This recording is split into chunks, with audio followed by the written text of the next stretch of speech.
Greetings fellow humans and welcome to the video. I go by Jadalus and I'm going to be showing you how and where to set up your base to easily farm XP.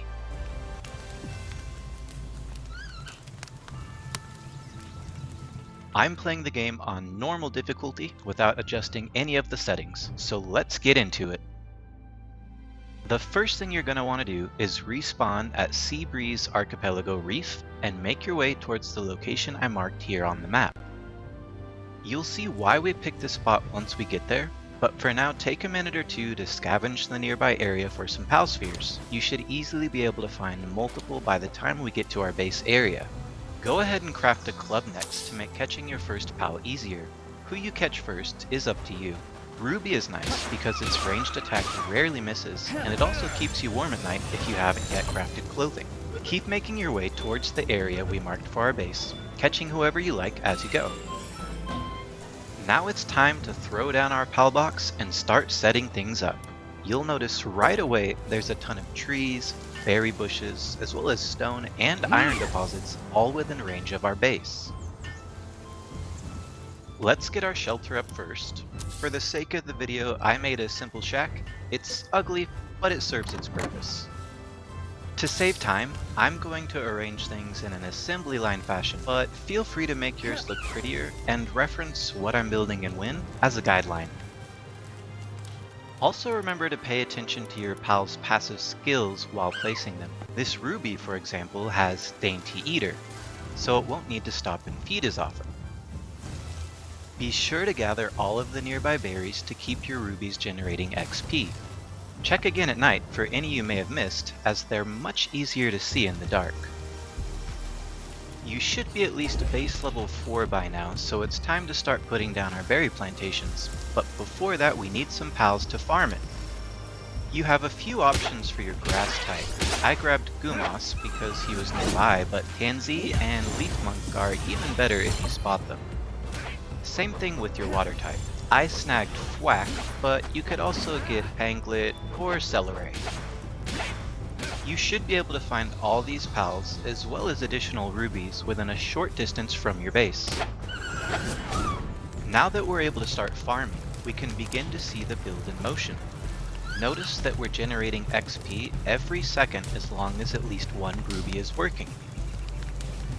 From here, continue building what's required in order to level up your base. If you need more Paldium or Palfluid, just head back down to the beach area and smack around or catch some more water types. An additional fast travel point is also not too far away to make it easier to get to and from this area.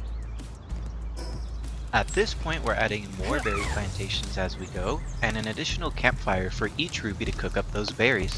You should be around day 4 or 5, depending on whether you're working or sleeping through the night. Quick side note, make sure that you have baked berries in the first slot of your feed box, as we don't want them eating up the same berries that we're farming our XP from. Another thing worth mentioning is the level 31 Univolt nearby. It should leave you alone even if it walks through your base, but be careful if you have aggressive pals deployed. If you do accidentally aggro him, don't panic. Return all your pals to the box and let him kill you. It's annoying if it happens, but you won't lose anything besides a bit of time. Your next few days in game will mostly be rinse and repeat of farming, adding plantations, and then reaping the idle rewards. You'll receive XP as the rubies do their thing as long as you're within range of your base, so feel free to step away from your computer or help farm, it's up to you. Here's a look at my setup at around day 12. Note the blue circle showing I'm out of range from my base, so I'm not receiving XP, but it's a nice view from here and gives you a general idea of how far along you should be. You likely have well over 1,000 baked berries by now and are wondering what to do with them.